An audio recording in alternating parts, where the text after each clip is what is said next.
اور آئیے میں حدیث کی روشنی میں علی کا ایک اختیار بتاؤں، اس میں نبی کا بھی اختیار، علی کا بھی اختیار۔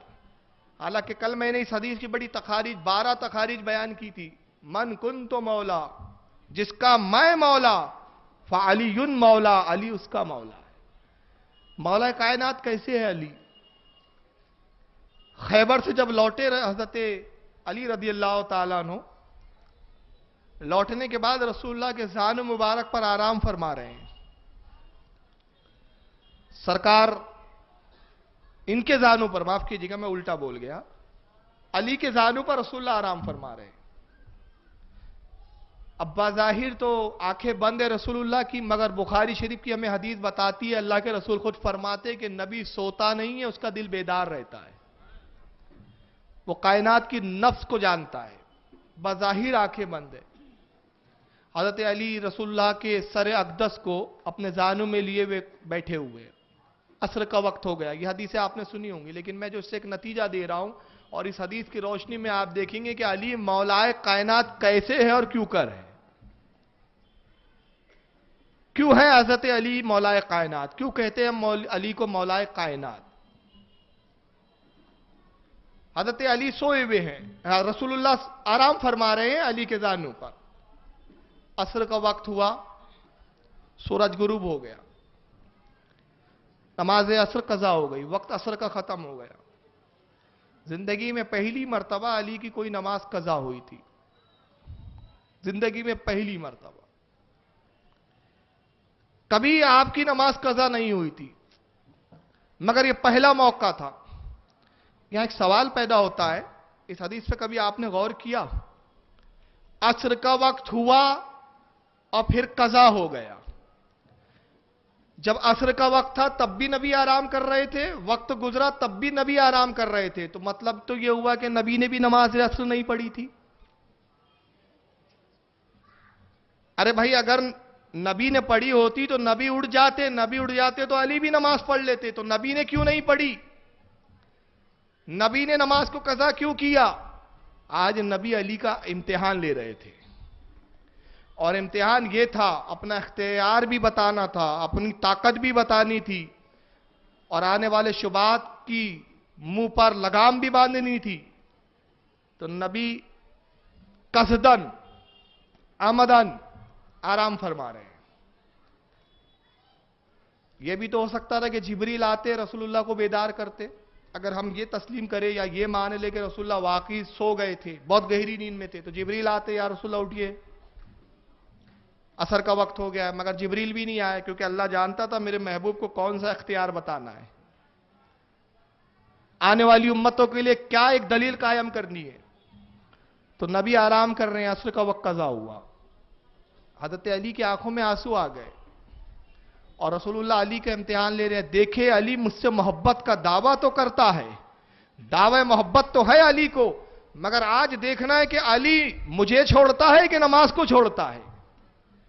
اب نماز ہے افضل العبادات، عبادت میں سب سے افضل ہے نماز، مگر رسول نے یہاں بتایا کہ عبادت نماز ضرور افضل ہے، مگر نماز سے بھی زیادہ افضل رسول اللہ کی بندگی ہے، رسول اللہ کی محبت ہے۔ اگر محبت رسول ہے تو نماز نماز ہے، ورنہ سوائے یوگا اور پریکٹس کے کچھ نہیں ہے۔ اب ایک اور بات یہاں میں عرض کرتا چلوں، علی عبادت کو عبادت کی طرح ادا کرتے تھے۔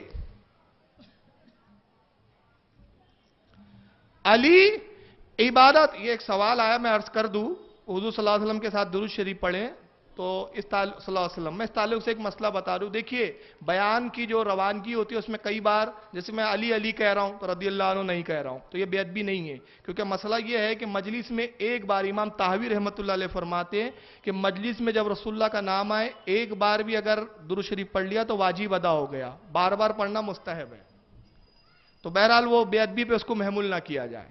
یہ بیان کی ایک روانگی ہوتی ہے، خطابت کا ایک انداز ہوتا ہے کہ جس میں ہر جگہ اب آپ پورا نام لیں حضرت علی رضی اللہ عنہ، تو وہ بیان کی چاشنی میں پھر کمی آتی ہے، وہ خطابت میں پھر ایک رکاوٹ سی پیدا ہوتی ہے۔ تو وہ بہرحال جن صاحب نے بھیجا میں شکر گزار ہوں ان کا، لیکن وہ مسئلہ جان لے کہ مجلس میں جب پہلی بار نام آئے تو واجب ہے، دوسری بار مستحب ہے، اور یہ بے ادبی پہ نہیں ہے، تو بہرحال آپ لوگ اپنے دل میں کہہ لیں, میں بھی انشاءاللہ کوشش کروں گا کہ سرکار کا نام آئے تو صلی اللہ علیہ وسلم کہیں.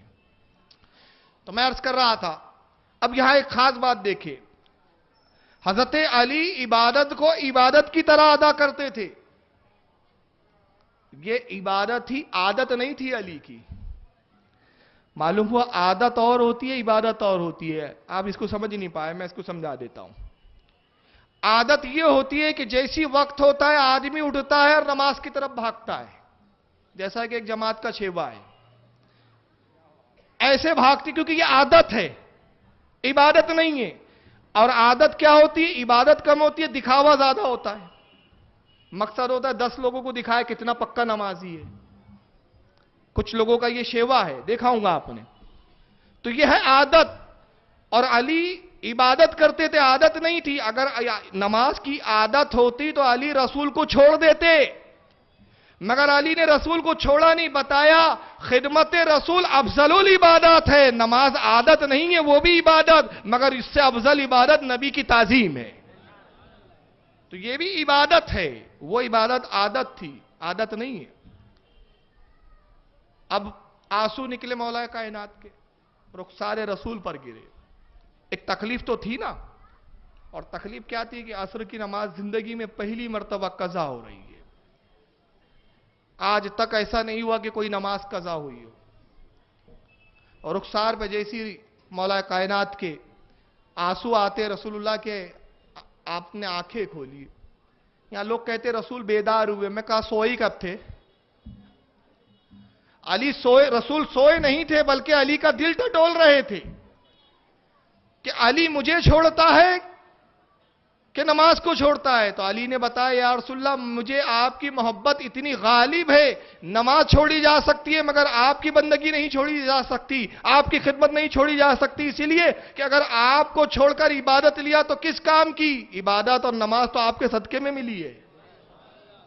آپ کے رخ زیبا کو دیکھنا بھی کعبے کو دیکھنے کی طرح ہے. آپ تو کعبے کا کعبہ ہے. اللہ کے رسول صلی اللہ علیہ وسلم نے ارشاد فرمایا علی کیا ہوا, کیوں رو رہے ہو؟ معلوم تو تھا عصر کا وقت قضا ہو گیا ہے, مگر پھر بھی پوچھ رہے ہیں. تو پوچھنا اس بات کی دلیل نہیں ہوتی کہ معلوم نہیں ہوتا, لا علم ہوتا ہے کوئی شخص. تو اللہ کے رسول سے عرض کرتے یا رسول اللہ میری نماز عصر قضا ہو گئی. امام قاضی عیاض نے کتاب الشفا میں اس حدیث کو لکھا, امام طحاوی نے مشکل الآثار میں لکھا, متعدد علماء نے لکھا. اس میں الفاظ کیا ہیں حدیث کے؟ اللہ کے نبی نے اپنے ہاتھوں کو بلند کیا پہلے, اور دعا میں جملہ کیا فرماتے رسول اللہ؟ یہ جملہ بتا رہا ہے کہ عبادت کہتے کس کو ہے. نبی پاک نے اپنے ہاتھ کو اٹھایا, کہا رب کائنات یہ علی تیری اور تیرے رسول کی فرما برداری میں تھا. کیا جملے ہیں؟ اے رب کائنات یہ علی تیری اور تیرے رسول کی فرما برداری میں تھا. ارے رسول کی فرما برداری تو ہمیں بھی دکھ رہی ہے, اللہ کی فرما برداری کیسے؟ گویا نبی نے مجاز دیا, میری فرما برداری خدا کی فرما برداری ہے, میری تعظیم کرنا اللہ کی تعظیم کرنا ہے. مجھے میری تعظیم سے انکار کر کے توحید لوں گے تو وہ توحید بھی کسی کام کی نہیں ہے. اے پروردگار علی میری اور تیرے تعظیم میں, تیری خدمت اس میں تھا, فرما برداری میں تھا. رب کائنات علی کے لئے سورج کو پلٹا دے.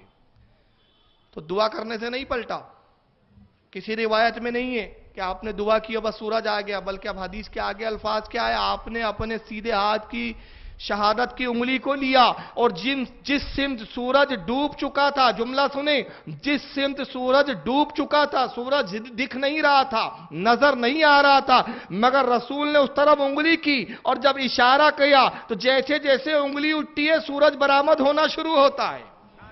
تو سورج تو ڈوب چکا تھا, اشارہ نبی کس کو کر رہے تھے؟ یہ بظاہر ہماری آنکھوں کے لیے سورج ڈوبا ہوا تھا, مگر نبی سے کوئی چیز پوشیدہ نہیں تھی. اور اب اس میں خاص بات دیکھیں آپ, رسول نے انگلی سے اشارہ کیا. آج ریموٹ کا زمانہ ہے نا, ریموٹ ہے کہ نہیں؟ ٹی وی دیکھ رہے ہیں آپ, وہ اتنی دور ٹی وی بیٹھا ہے, ریموٹ دبایا ٹی وی چالو ہو گیا, ریموٹ سے بٹن دبایا ریموٹ بند ہو گیا. بیچ میں کوئی وائرلیس کا کام ہے, کوئی وائر ہے, کوئی کنیکشن نظر آ رہا ہے آپ کو؟ کچھ نہیں, ایک ریز ہے, سائنس نے اتنے سال کے بعد ایک چیز ایسی ایجاد کی، مگر پروردگار نے اپنے محبوب کو انگلیوں میں وہ ریموٹ دیا تھا. یہ ہمارے ریموٹ دنیاوی چیزوں کو چلاتے ہیں، نبی کی انگلیاں کائنات کو چلایا کرتی تھی. نبی کی انگلیاں، نبی کے اشاروں سے، نبی کے پاس ایسے انگلی میں ریموٹ کہ سورج چاہے تو پلٹا دے، چاند کی طرف اشارہ کرے تو ٹکڑے ہو جائے، زمین کی طرف اشارہ کر دے تو اپنی گردشوں کو بدل دے. اب سورج پلٹا، سورج واپس آیا. میں ایک بڑی پیاری بات عرض کرنے جا رہا ہوں. یہ حدیث بہت بار سنی ہوں گی، لیکن جو نکات اور جو گوشے میں دے رہا ہوں میں سمجھتا ہوں شاید آپ کے لیے بالکل نئے ہیں. بخاری شریف اٹھائیے، سیاستہ کی پہلے نمبر کی کتاب، بعد قرآن سب سے افضل کتاب بخاری شریف. سب کا اتفاق، کسی کا اختلاف نہیں، بلکہ یہاں تک اتفاق کیا لوگوں نے کہ صاحب کوئی حدیث ضعیف نہیں ہے اس کی.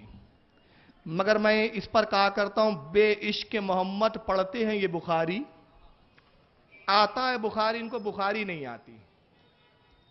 اگر عشق رسول میں بخاری پڑھتے تو وہاں ان کو کچھ محبت رسول کے کچھ گوشے، کچھ ذرے ان کو بھی مل جاتے. مگر بے عشق محمد بخاری پڑھتے ہیں تو کچھ نہیں آتا. بخاری شریف کی ایک حدیث ہے. اب حدیث پاک کیا، ذرا توجہ سے سنیں.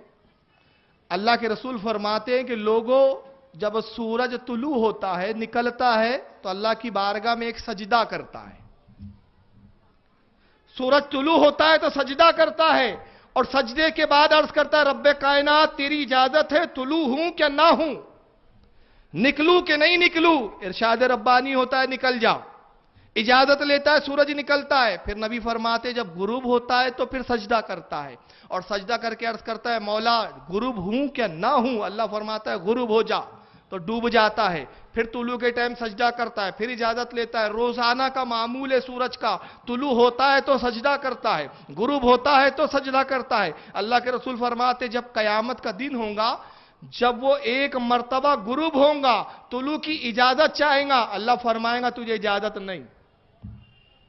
دوسرے دن سجدہ کر کے پھر اجازت چاہیں گا، اللہ فرمائے گا اجازت نہیں. تیسرے دن پھر سجدہ کریں گا. 40 دن تک مسلسل سجدہ کرتا رہیں گا، اور 40 دن تک سورج کہتا رہیں گا رب کائنات اجازت ہے، رب کائنات اجازت ہے. اللہ فرمائے گا اجازت نہیں، اجازت نہیں. 40 دن کے بعد حکم ہوگا اب اجازت ہے، نکل. تو آپ نے سنا ہے کہ 40 دن تک سورج نہیں نکلیں گا، پوری دنیا میں اندھیرا ہوگا. 40 دن کے بعد سورج نکلیں گا. لوگ کہیں گے آج سورج طلوع ہوا ہے، آج سورج نکلا ہے، چلو اپنے کام کرو، جو کام ہمارے رک گئے تھے اس کو پورا کرو.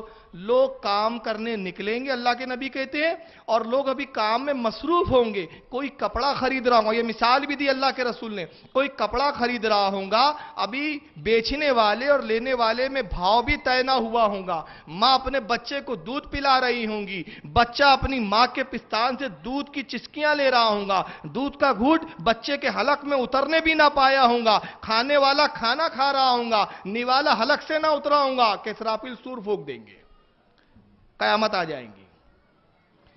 بخاری کی حدیث سے ہمیں پتہ کیا چلا؟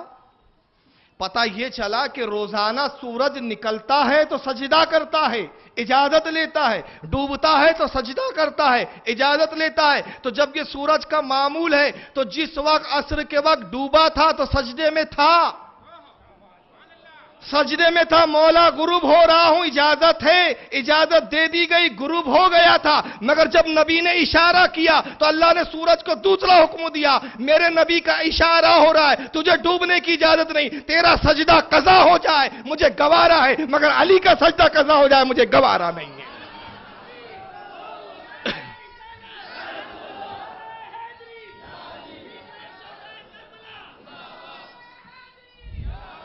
تو معلوم ہوا کہ سورج کے کروڑوں سجدے ایک طرف، علی کی نماز کا ایک سجدہ ایک طرف.